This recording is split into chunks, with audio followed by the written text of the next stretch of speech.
So, I'm going to talk about marriage within Mormonism, the effects of Mormon mind control, and also some of my magic world experiences in relationships. I'm going to recommend that if you're listening to this, mom or daughter girl, that you probably don't want to listen to this one. Probably traumatize you both, so. Alrighty, and drop a few F-bombs. Okay, so, recently, the birthday of my second wife occurred, which is also the date of our temple marriage. We were married in a civil marriage first because of Mormon rules regarding people that have had temple marriages and become divorced. Among other things. Besides that, she didn't have a temple recommend anyway at that point. So, that was very recent. And the effects of Mormon dogma on my life and the lives of others in my family, or what was my family, in this case, are greatly intertwined. And because of the families can be together forever if you're just worthy by paying, praying, and obeying the Mormon leaders' doctrine. Well, when you are not part of that Mormon in crowd, when you're not paying these guys at the top, when you're not paying tithing to the LDS Church, or are violating in some other way the behavioral control standards used to augment the mind control, whether it be what you eat or how you conduct your private life, or if you attend Mormon meetings, or even keep the Sabbath day holy. Now, I noticed that that's become one of the temple recommend questions. And of course, it always should have been if you actually believe that stuff. Currently, the way things stand, my youngest children, who were with wife number 2, really don't have a reason to, if they believe in Mormonism, and I believe the youngest one is still heavily indoctrinated. I'm irrelevant. I'm completely irrelevant because somehow, wife number 2 was able to get what's called a temple divorce, which was something I didn't even know existed. And all the studying that I did and all the teaching that I did, and including asking priesthood leaders like bishops and so forth, I was told there's no such thing as a temple divorce. But apparently, the guy she's with now must have been a high priest or something that knew about this. And so when you're married in the LDS temple, as clearly as I can recollect, over the altar, you are holding your, you are using one of the Masonic grips. The particular Masonic grip that you are using is one used by Master Masons, and is just given a different name in Mormonism, and you are you are basically bonding your covenant there, and then the authority figure is called a sealer, unless he's an apostle who has the sealing authority, supposedly. And so in our case, this gentleman who was the father of one of the guys in our ward, who was a priesthood leader and was later in the stake presidency, emphasized how eternal in nature this whole business is. And if I'm not mistaken, during the process when basically, you're asked if you're accepting this individual as your spouse for time and for all eternity, with a covenant that cannot be broken. With a covenant that cannot be broken. Those are the words that seem to have a great deal of relevance to what I'm talking about here. Because within Mormonism, the scriptures really seem to state that the only justification for a divorce is the commission of adultery. Yet, there are a lot of rather frivolous sounding divorces according to, that, if compared to that type of a standard, if you're beating the shit out of your wife, that's a problem. And the scriptures don't tend to address that because she's just property. That's really what the Jewish, what the Jewish tradition and the the Talmud, the stuff we've got from the Old Testament is all about. Women are property; they're second-class citizens, and beating the shit out of your wife is, something that they probably deal with, like, when it's okay to beat the shit out of your wife. Like with Ike Turner. Sure, I beat Tina, but only when she deserved it. So, when I look at that standard now, I do have to say it is kind of fucked up. It's really fucked up. And I don't necessarily agree with what the LDS scriptures teach, even though the church doesn't necessarily follow it. However, in my case, that didn't apply because I wasn't beating the shit out of my wife. We were actually very good friends. I thought we had a very good marriage. And then that whole business about in sickness and in health and, wealth and in poverty and richer, for poorer, for better, for worse, as long as you both shall live. Now, that's part of the civil ceremony. They don't say those same things in a temple marriage, but they do say, with a covenant that cannot be broken. And so in LDS scripture, in what's called the Doctrine and Covenants, adultery is given as, a reasonable cause for a divorce.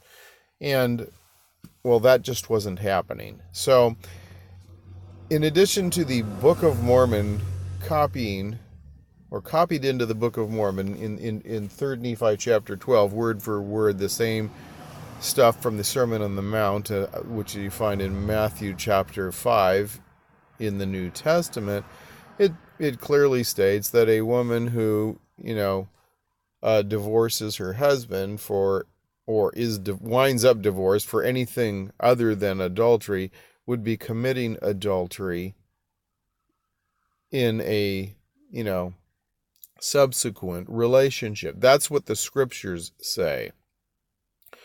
So anyway, none of those things were occurring with us. I had a nervous breakdown, became basically useless, and my wife left with the kids, our children, the ones that we had. She didn't take mine, she didn't take hers because they weren't with us anymore. This was, they'd kind of all grown up, pretty much, and she took ours and left. And I had a nervous breakdown, and I got worse. And about 11 months in to the time that she was gone, she filed for divorce. And I was told that that occurred because it was going to help her get a better mortgage, because she finally was able to get a settlement from her ex-husband, who had, basically gone to medical school on me supporting his kids, and owed us shitloads of money. And apparently he settled with her finally for pennies on the dollar, which provided her a down payment. And since she had moved far from California, it actually was a down payment that was a lot more substantial probably than it would have been in Southern California. So I got divorce filed against me so that she could buy a house, because I wasn't getting better fast enough, I guess, right? And so step by step, things progressed in that direction. And of course, there's no justification for this via LDS scriptures, but somehow she doesn't get excommunicated for it. Not only that, California law basically is structured so that you must agree on a divorce. In other words, if one party doesn't want to get divorced, it can just sit there for a long, long time. Well, I was not in a state to be able to participate in any divorce proceedings. I was in a room and I stayed under a sheet if anyone ever came near. I was not able to function. My nervous system was wiped out. I was a basket case for a while. But from another state, she was able to complete this divorce and do so on what I consider fraudulent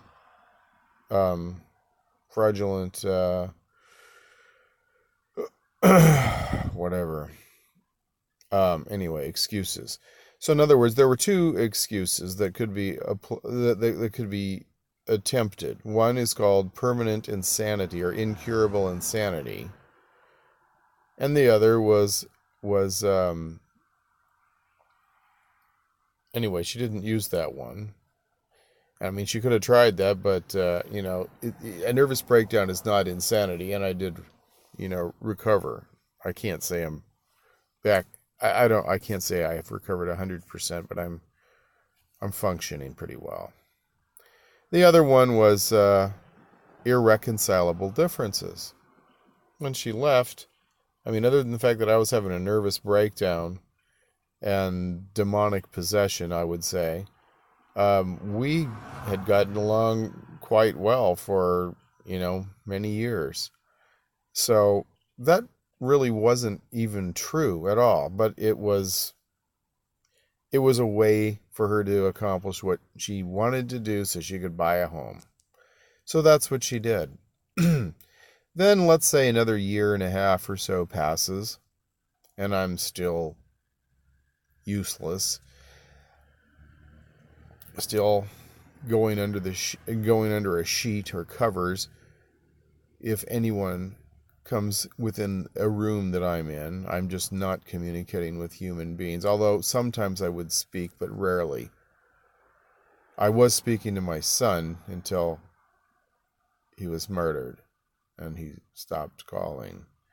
He was the one who I was talking to. He was calling me probably every couple of weeks for a while, and then that stopped, and I got the horrific news that he was dead. Anyway, during this, probably not that, these both occurred I was in the same area, the same room. So this was when these two things happened. So I was in terrible shape. And I got a call from her branch president, which is basically, if you don't know, it's like a bishop, except for it's in a congregation that's a little smaller. So within the LDS, corporate structure of a church, it's called a branch rather than a ward. And so the branch has a president over it. It's called a branch president, but he functions the same, pretty much the same as a bishop. I've had friends who were both branch presidents, usually for Spanish-speaking branches, and then they were bishops later for English-speaking congregations that were a little larger, I suppose. And he tells me that, she's doing this temple divorce, something I had never heard of, and basically breaking the new and everlasting covenant, which all Mormon, exaltation and godhood, the ability to keep your family together forever are dependent upon. And if I want to do something to protest it, it's a matter of paperwork.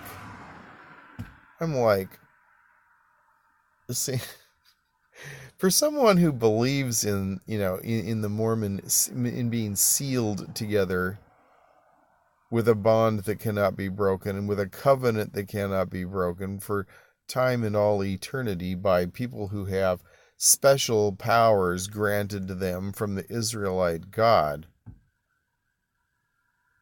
corporate paperwork is a little bit of a mind fuck.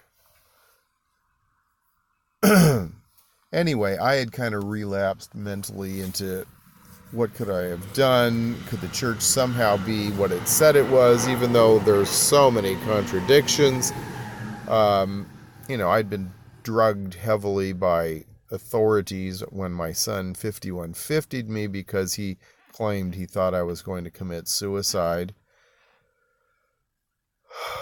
And then shocked 8 times against my will. I mean, I went to court against it, but they really don't give a shit what you have to say. They just say, okay, are you done, basically? That's nice, because we don't give a shit what you're going to say. Doesn't matter. We're going to go with what the shrink says. And the shrink says, shock him. Because my son said, shock him, and he's a lawyer, and lawyers are royalty. They are titled. They are just under a knight. And we live in a society that is much actually different from what we're led to believe that it is. So they're titled out of the House of Inns there, the Temple Bar in London. And it's not an authority that's American even. So, which is probably why the English burned the Constitution when they burned the Capitol in the War of 1812 and got rid of that, and somehow the exclusion from the ability to function in the legislature, I guess, in any government position in the United States, if you were titled, disappeared from the United States Constitution at that time. It was never restored. There are copies, of things that show that it was there. I think it was the 14th Amendment. Yeah, and it disappeared. 13th or 14th. Okay, so there we have it. There we have it. Somehow, even though I was a faithful husband, and I had been very faithful in the church. I paid my tithing, I fulfilled all these callings, I did all kinds of stuff. We had a good marriage. And now somehow the sealing to my wife and children are being annulled. So that means, like, in eternity, if I wasn't, apostate, I would be, one of my kids are taken away from me by these corporate executives who look at some paperwork and said, yeah, this woman is filing for a cancellation of sealing, so the kids are going to be sealed to her. Well, actually, that's that would be a secondary step. The kids sealed to her and her new husband that she is sealed to for time and for all eternity. And, the pain I went through, the trauma I went through with each of these things was, I was experiencing a tremendous amount of trauma when I had my nervous breakdown. And then I was, and also because I knew I was losing my family. And then when the divorce papers came, I was devastated even more. And then when this branch president called and basically said, well, if you want to fight it in church court, basically, you need to file this paperwork and whatever. It's going to be more of a thing where you just send in your stuff and then these guys pretend they're going to pray about it or something. I mean, it's fucking ridiculous. So this whole doctrine makes me completely irrelevant in the lives of any believing family members or believing children because, I'm out now. I'm out of the loop. I'm no longer part of the eternal family with her, and presumably, she would ask the children. Although I haven't received any request on that, but she's sealed to this guy who probably said, hey, listen, if you want me to support you, you want to be married to me, you got to marry me for eternity. I did a little investigation on this guy. Not sure what caused his divorce with his wife, but she was less than attractive, in my opinion. So I was like, if he's a true believer, he's thinking, man, I'm getting rid of this not so hot girl, and I'm gonna marry this other girl who's pretty hot, and she's gonna be my wife for all eternity. And too bad for that poor motherfucker that had a nervous breakdown. So I mean, when we were married, there was the time when she was kind of pushing for her kids to be sealed to me, because I had 3 stepdaughters, for in that relationship, and so she actually they had to send a request to her ex-husband, and he said, hell no, they can't be sealed to you guys. So in other words, they'd have to wait till they're 18. By the time they're 18, that didn't happen. They weren't even Mormon anymore, I don't think. So even though that guy was really a terrible individual, in my opinion, he's a piece of shit, I still didn't feel right about that for multiple reasons, but I just said, hey, I'm not their dad. I'm not their dad. He's their dad. What right do I have, to take his children away? He's an asshole. I'll grant that. And he was mean to the girl who was my second wife, and I'd have no problem watching this guy burn to death, to be honest. But it's still not right. They're still his kids, they're not my kids. So this whole thing, and so no, I wouldn't have thought well, actually, she hasn't, I haven't received anything that said, would you grant permission for your kids to be sealed to this dude and her? But the whole thing, when I sent a video I was trying to have some communication with my kid. She's like, they don't want to talk to you. So I made some videos, and then, I don't want them to remember the past. The past was good. The problem is it doesn't coincide with the new little storybook of happy family forever, with this other dude. We did everything together as a family, all kinds of stuff. We had a lot of fun, especially in Costa Rica. We went everywhere. We traveled together. We rode bicycles together. We went to the beach together. We worked together. We played together. We went to church together, which involved sitting on the bus for a long time sometimes when the car was down. But I mean, we were a family, and no, I don't want the kids to remember the past. I'm like, why the hell not? I'm their actual dad.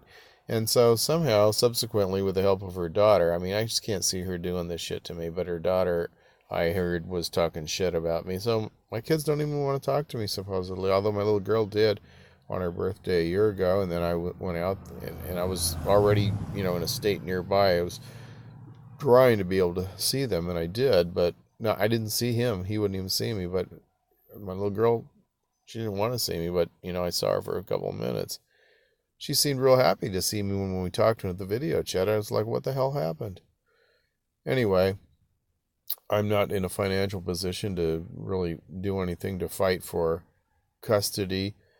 It's just been a nightmare because, making a comeback after being completely useless is a process. When your nervous system is healing, this was a real physical thing. I didn't even know what the vagus nerve was, before, but I collapsed.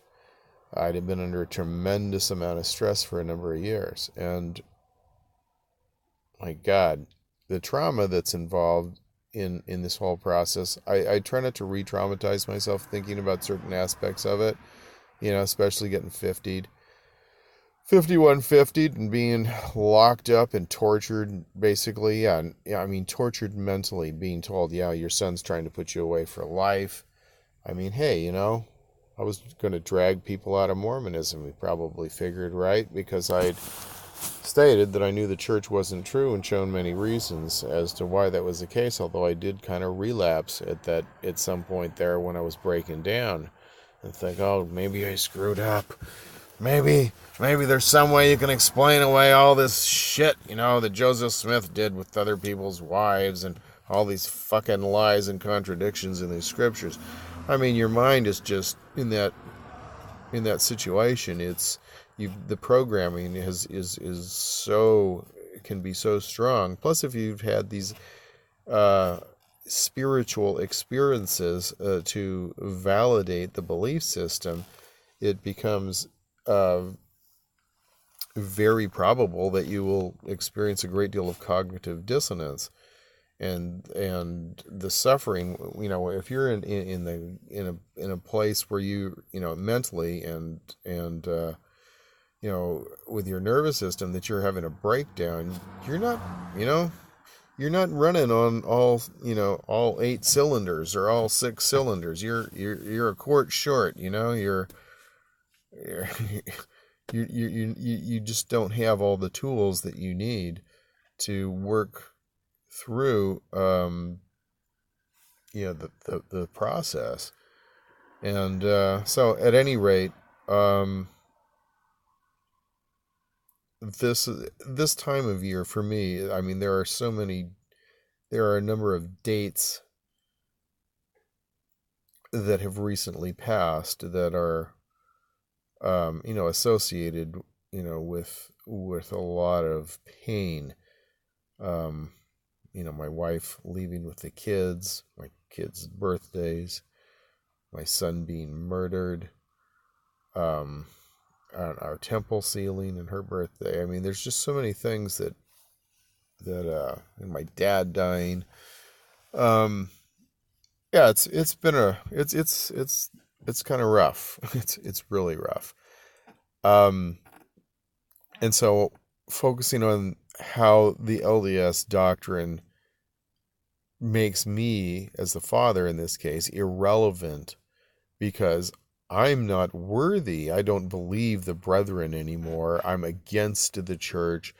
And so I'm not part of a celestial family because, I haven't been excommunicated, though I'm pushing for that because it'll give me a chance, like I said in that last video, to address at least one individual, hopefully several individuals that maybe I can kind of subpoena in there. I really need, if somebody knows the rules here on how it goes down in that, can I subpoena, whatever members of the church I want to be in that proceeding of the court, the disciplinary court, or whatever they're going to call it.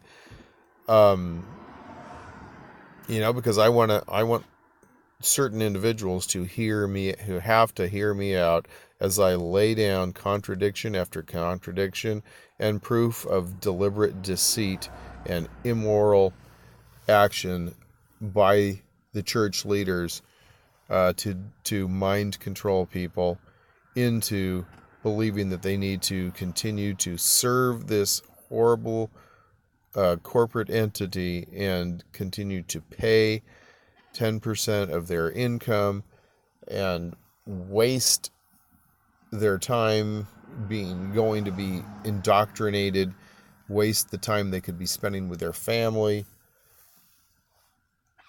this goddamn church and then be shunned because they are considered to be in league with the devil if they realize what the fuck is going on here and have the fortitude to leave or to go against the brethren by outing them and exposing their dishonesty, their immorality, and their manipulation tactics, including the use of neurolinguistic programming, hypnotic language, and various other behavioral and emotional and thought control processes which are used to coerce people and keep them in this fucked up cult. Well, let me pause and decide if I want to add any magic world experiences to this. I'll just say that a lot of people stay in the church when they, even though they have seen some things that, you know, they cannot reconcile because they are contradictory to the narrative that an all-knowing, unchanging, just, and loving, merciful God guides the men at the top of the church, who apparently are demonstrating that either they can't receive instruction accurately or Jesus keeps changing his fucking mind. Or we have to look at the fact that they're deliberately dishonest. For instance, in the Gospel Topics essays, it's rather blatant. So, many people who leave the church seem to think, oh, you know, all these so-called spiritual experiences were just induced through emotion. And certainly some of them are. However, in my life, I have had many experiences which go far beyond the that sort, being explained away by that sort of a thing. I know that basically what I would call the spiritual world, the invisible world, the magic world, has played games with me, has played good guy, bad guy. And there are many people that I know that have experienced, the physical world being affected, people being affected, etc., by some intelligent, force choreographing our lives. And I have experienced a number of those things even recently, where it is beyond, a number of items will combine that are well beyond coincidence, mathematical probability, etc., to allow me to realize that events are being choreographed and manipulated so that maybe I will have certain experiences or meet certain people, etc., and which has happened, all of my relationships, as far as marital relationships, or even pivotal girlfriend relationships have been very obviously choreographed by an unseen power.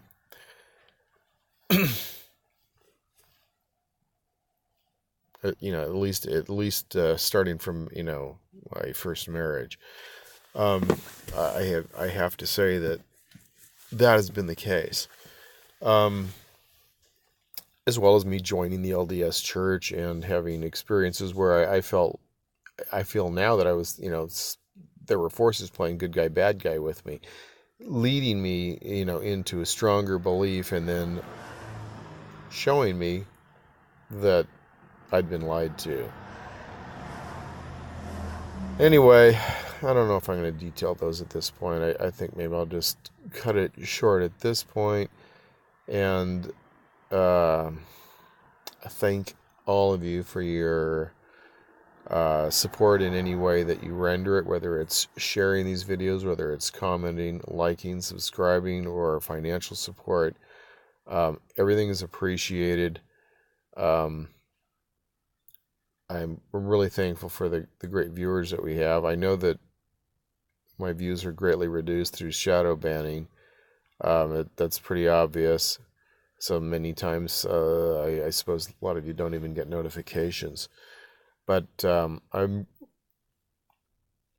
seeking to, be more prolific on the content again, as I was before. That kind of slowed down, so I can provide what's needed to counter the LDS apologetics, and urge people to take a look at the web, to use my website, the Mormon Truth Videos Gospel Topics Hub. Here's just one of the many pages on it, where the truth and authority claims are examined, fact-checked, and, documentation is presented on a lot of issues, mostly through the videos that are applicable to that subject, but there is, a written narrative on each of these truth and authority, on these topics on Mormon Truth Videos Gospel Topics Hub, which I created to help organize these, 400 and some odd videos, so that people, will have the resource that they need in video format to combat Mormon mind control and the devastating effects it has on so many people's lives. Well done. All right, guys. I'm out. Have a fantastic day. Take a stand. As it says here, standing for good means standing against the LDS Church.